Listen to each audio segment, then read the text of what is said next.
Hi, everybody. Eric Clayman along with Stephanie Riddickstein today, and welcome to Jenkins and Clayman Facebook Live. Jenkins and Clayman has filed more bankruptcy petitions in the southern two-thirds of New Jersey than any other law firm in New Jersey, and we're here to help you. If you have serious financial difficulty, credit cards, mortgage, rent is behind, your car is subject to repossession, you owe the IRS, your wages are being garnished, or anything like that, please call our office at 856-546-9696, 856-546-9696, and we'll talk to you about it. And eventually you'll talk to Stephanie or me or Jeff Jenkins or Rondi Schwartz. Those are the four attorneys.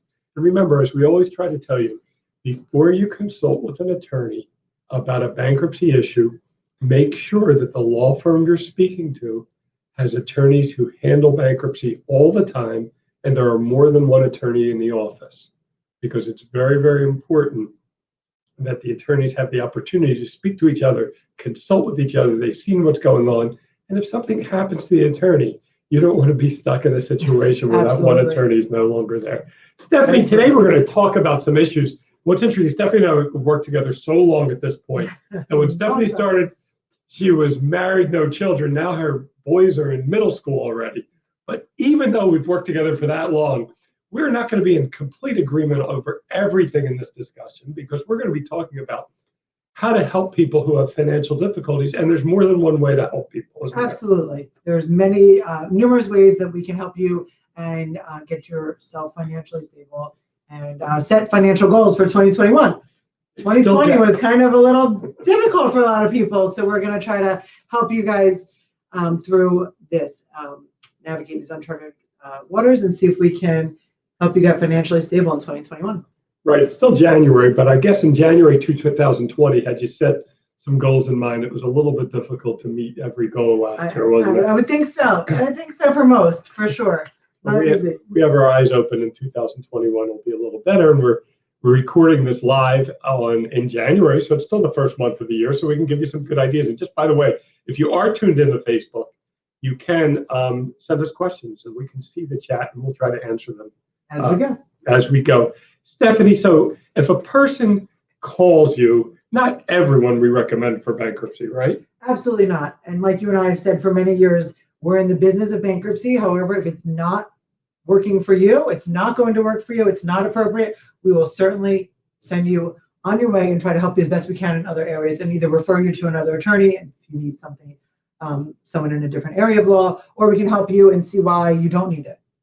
All right. So a typical person calls us and they have credit card debts, medical bills, and things like that. What other kinds of questions do you ask them, Stephanie? Well, I always like to go through their budget. So the first thing we do is see what's coming in and what's going out every month.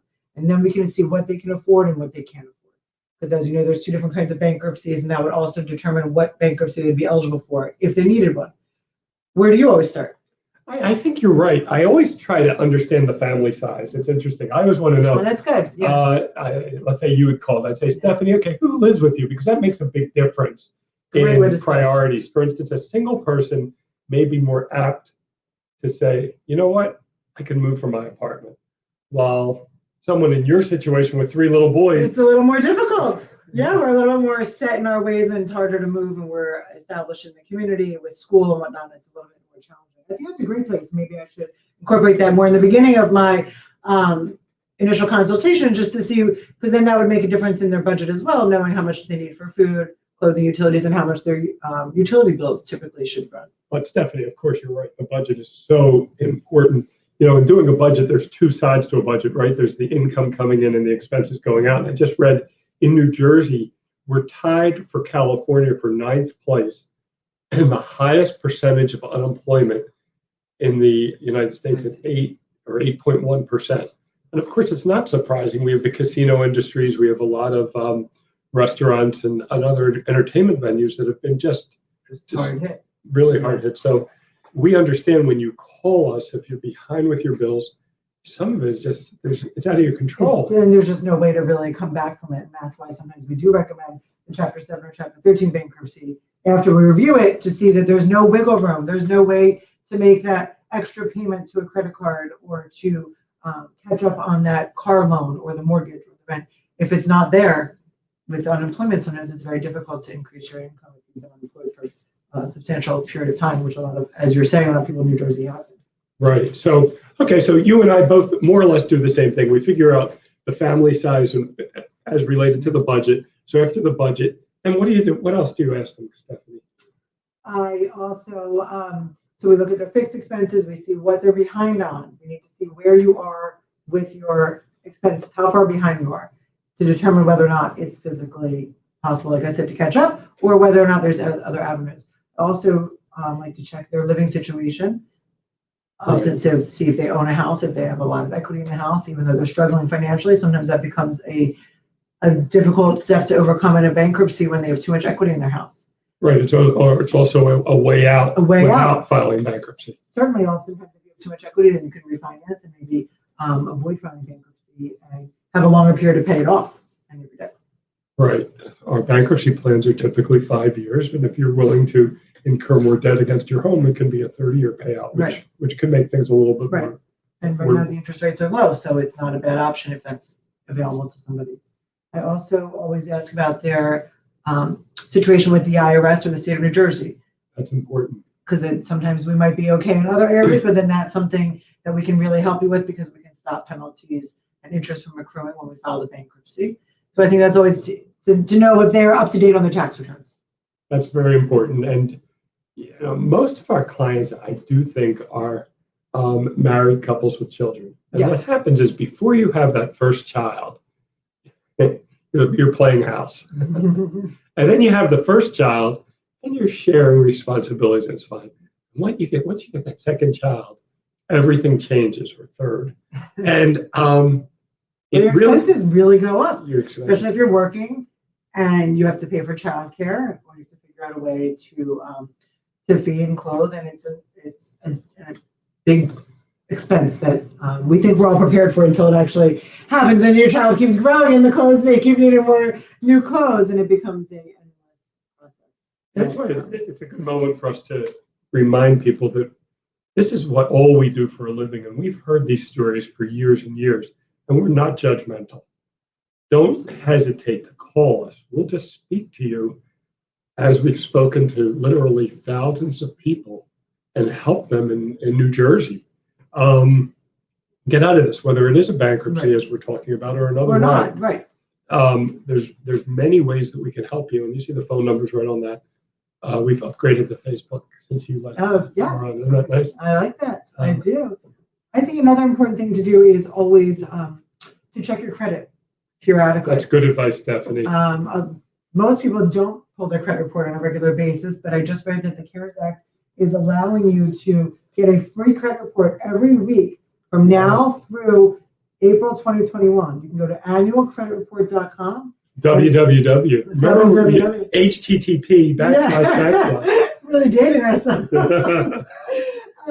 And follow the prompts to get your free credit report. And I think that would really help you see where you are in terms of your total amount of debt. Yeah, and if you're really on a tight budget, don't print those things, man. Just look at them. Sometimes they're brutal. Really, there's a lot of pages that come out, and don't be alarmed if it's 30+ pages. Doesn't say anything, right? We've seen them all. It does not say anything. But that annualcreditreport.com does all for you, free credit reports. Typically a year. But now under the CARES it used Act, to be you could get one free one every year, but under the CARES Act, it says from now through April 2021, a free credit report every single week. Wow, that's good advice, and it's something that because some people might think I can only get it every year, and I think it was okay last year, but you don't know. Let's just take a look, and that's sometimes a great place to start because oftentimes clients have an idea of what they owe, but they don't know the range could be so great, and that might make a difference in whether or not you need a bankruptcy or not. If it's minimal, then it's a great place to start is to look at your credit report. Stephanie, let's talk about the nuts and bolts of what we do for a living. So let's say someone does qualify, if that's the right word, to file bankruptcy. Let's start talking about housing because that's the most important. Food and shelter are most important. We know there are governmental programs to help people with both. Certainly with food, there's if you know that you're entitled to food stamps, you should contact your county and find out if income's really bad. But besides food, shelter is the most important. What can we do for a person who is behind with their mortgage? Well, we can look at how far you are behind and then determine what kind of bankruptcy, again, is appropriate. In most instances, we like to create a repayment plan that allows you to stay in your residence, your home, or your apartment, whatever it may be, your condo, that allow you to repay what you owe and stay there while becoming current going forward. And Stephanie, how can we make it affordable? In other words, if a person can't afford their mortgage today, we can do stuff with your other bills to make it more affordable, right? Absolutely. I think that there's other ways. If you're paying all your monthly bills and it's pulling you down, if you're paying your credit card debt every month and that adds up, you're not having enough money to pay your shelter, your residence, your apartment, whatever it may be. If we eliminate all those other bills through a bankruptcy, we can then find the money in your budget monthly to pay your monthly mortgage. And that really does help a lot. I think that helps a lot. That's exactly what Stephanie said in the beginning. She talks to people about the budget. When Stephanie or me or Jeff or Rondi see that the mortgage payment, it's affordable, but there's just too much. There's just too much other extraneous stuff that they're paying that they can't see through it. And they're so downtrodden. A lot of people don't want to stop paying their credit cards. They're nervous to stop paying. So they think something really bad is going to happen. But instead they don't pay their mortgage, which we can help you find ways to pay the mortgage and get rid of the other debt so that you can see through it all. Another option we do is we help you obtain a loan modification if that's something you haven't looked into before. That'll often allow you to put all the arrears and roll it into a new 30-year loan. And we can assist you with getting in touch with the mortgage company and trying to work that out as well. The advantage of a bankruptcy and a loan modification is this: people see us and they're in a high anxiety position because they're behind with their mortgage. Right. The bankruptcy stops all that. You don't have to worry about a foreclosure or a sheriff's sale when you're in bankruptcy. It stops all that.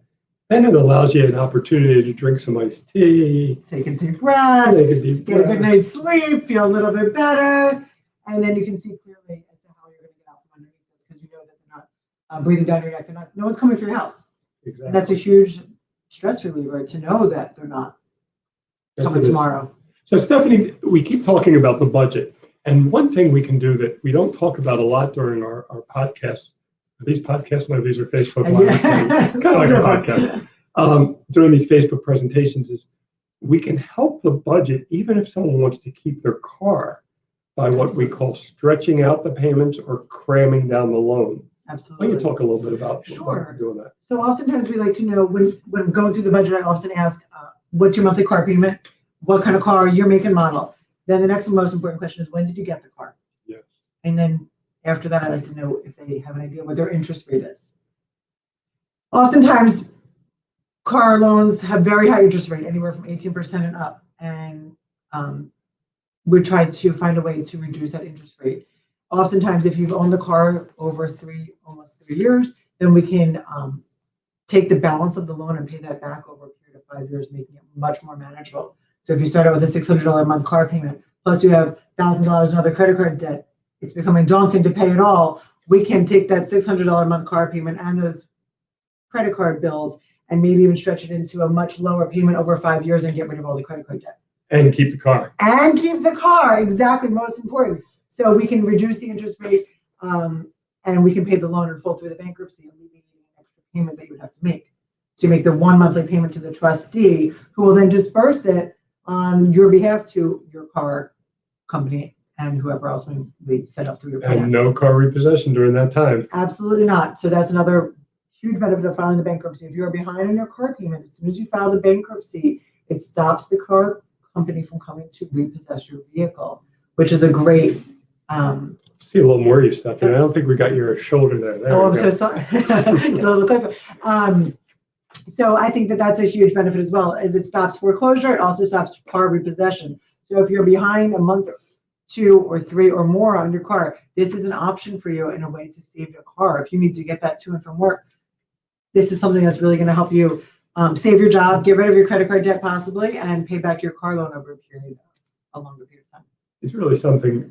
The bankruptcy code has been changed and altered over the years. Even during COVID, there were some CARES Act revisions. But the point is, when Congress wrote this, it's to save. You see how we're beginning this discussion. We're talking about saving your house, right, shelter, and saving your car, transportation.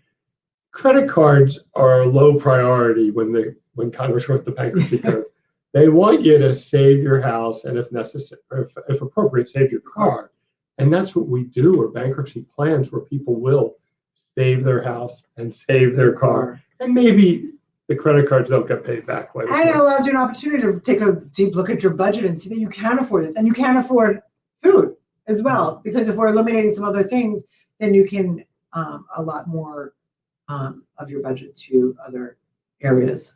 Stephanie, 2 weeks ago, Jeff and I talked a lot about student loans. And if anyone has student loan questions, I suggest that they go to the JenkinsClayman.com web page, and you can find all of these are in our little video library, and look at the video on student loans. So I'm going to skip student loans, but I think taxes are important. Many people feel like there's nothing they can do to stop the tax man, but there is, isn't there? There is. Again, the bankruptcy allows you an option to pay back over a period of time. And more importantly, it stops penalties and interest from accruing. Right. Because what people don't understand is that when they enter into a payment arrangement with the IRS on their own, while they're making those monthly payments of $50 or $100 a month, the interest is continuing to accrue. So in fact, you're not going, your debt is not going down with the IRS. Whereas in bankruptcy, we can stop the interest from accruing. So when you enter into this repayment plan with the IRS through the bankruptcy, you can be assured that they cannot tack on any more interest or penalties, late fees, or anything to increase the debt. So once you file the bankruptcy, the amount you owe the IRS is locked in. That's right. We will tell you, this is what you are paying your trustee. Right. And at the end of 3 years or 4 years or 5 years, you will not owe the IRS any more money, perhaps we would say. And you'll get title to your car, and you'll be current with your mortgage. And you'll save your house, you'll save the asset, absolutely. Another important thing to discuss with the IRS is it allows you an opportunity, 60 days to file all your tax returns after we file. We prefer to have all your tax returns caught up and current before you file. But also, if you owe debt to the IRS that is older than 3 years and the tax returns were filed timely, right, then we can try to assist you in eliminating some of the years and not having to repay it all. That's Again, that's a important. case-by-case basis, and we have to look at that with each individual that contacts us. My enthusiasm to add on to that caused me to interrupt you. I'm Mhm. sorry. Yes. But Stephanie's right. If the taxes are more than 3 years old, and this April 16, 2021 is coming up, and another year will be considered done, we can get then incredibly IRS and New Jersey Division of Taxation, other state income taxes become credit card debts. And you don't think that can happen, but it does. That's the way the bankruptcy code's written. Basically, they're giving the IRS 3 years to come and get their money. If they haven't gotten it, for most cases, and Stephanie's right, it's a case-by-case basis, but for most people, once the IRS is more than 3 years old, we can get rid of that debt just like a credit card or a medical bill. It's really Right, something. it's really something that can help. You can owe a lot from them. As long as those returns were filed. It's 2 years before you file, right? Right. As long as they've been in the IRS If they've been possession assessed or 2 years before the bankruptcy is filed, and the returns are 3 years old, as measured by the due date, which is April. That's why it's a case-by-case basis. We have to really look at all the details, but it can save a lot of money in the repayment plan. I think it's a great thing to think about. So if you have problems with your housing, problems with your vehicles, problems with your taxes, these are all things that we can help you with. Of course, credit card debt as well. We can either help you pay it back, help you eliminate it, and help you clear up your budget so you have room for your necessary expenses, mortgage, rent, car, utilities, all that. We've talked about credit card debt. In bankruptcy, 90% of people who file bankruptcy have medical bills. Yes. Now, that doesn't mean that the medical bills caused the bankruptcy, although in many cases it does. Absolutely. But 90% of our clients have medical or dental debt. Stephanie, is that treated any differently than other debt? That all gets lumped in with our unsecured debt, which would be the credit card debt. So that is something we can certainly look into having that removed through the bankruptcy process, because that's daunting. Sometimes you have a medical procedure unexpected and your insurance lapsed or it doesn't cover the entire procedure. These bills add up astronomically and very difficult to get off under. So that is something that we can assess, look at, include in the bankruptcy, hopefully eliminate it so that you can get off from underneath that huge pile of medical bills. Yeah, that daunting is the word. Some co-pays, sometimes you don't reach your deductible. And sometimes you just go where the doctor tells you to go without Absolutely. checking. You feel like, and it's out of pocket, it's out of network, it's not covered, and it's a medical, a necessary medical procedure. So you're going to do it because we need it. We have to do it. So, but you don't realize until later when the bills come.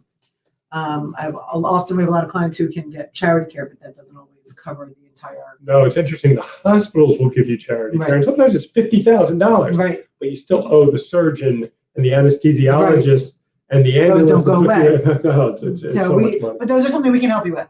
So we can include that when we look at the budget. We can see where your bills, not your budget, but when we look at the totality of your circumstances to see where your debt is coming from, that is something that we can include in helping you get rid of. Absolutely. Now, Stephanie brought some notes in today. Stephanie, is there anything we missed? No, I think most important to getting your finances on track and having a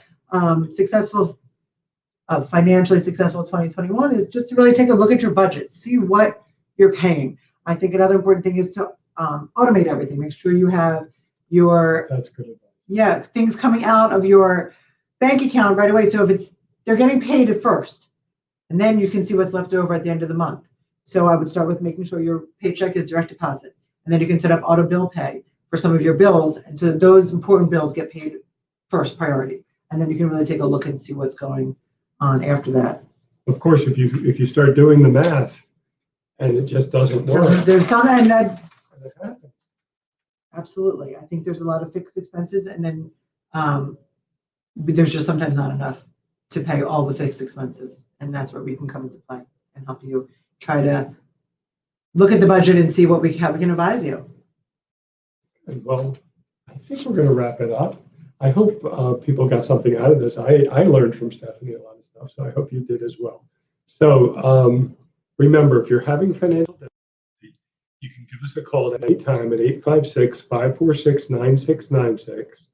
This is our Facebook Live from Jenkins and Clayman. We're on the air live every Thursday at 2. But if you can't make it live, go to our website, and we have a library of all of the other Facebook presentations. And we've been doing them since COVID, more or less since April. So if you start going 4 a month times, there's a lot. The library's a lot, but it was. We hope that these have been helpful, and we look forward to hearing from you and working with you if need be. Great. Bye-bye, everyone. Thanks for watching.